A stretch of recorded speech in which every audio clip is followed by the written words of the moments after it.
والهول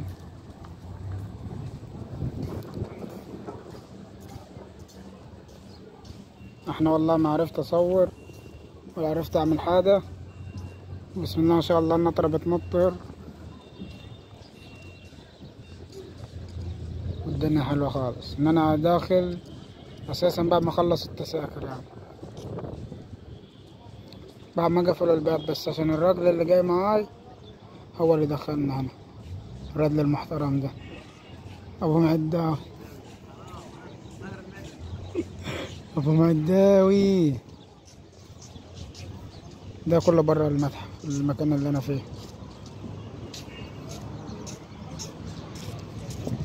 واي حد هيجي هنا برضه قدام بوابة الخوفو سوبر ماركت وكافيه السويسي اللي شغال فيه رمضان خالد معداوي، الراجل المحترم اللي دخل معايا ده. هو في وش البوابة على طول على اليمين وانت داخل قبل ما تدخل البوابة. ده رجالة فوق الصح ورجالة من العوامية من عندنا من سوهاج،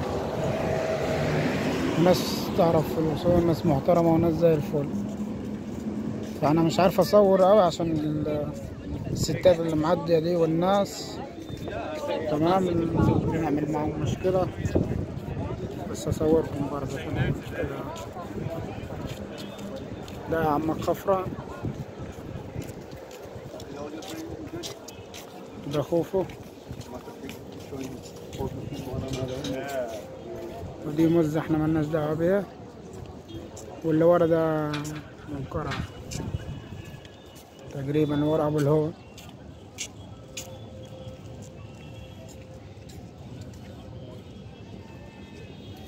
يعني انا اليوم راح في بلاش والله. هو ده الرجل المحترم اللي انا بقولكم عليه، مسهروا معاي والله، المفروض نايم ولكن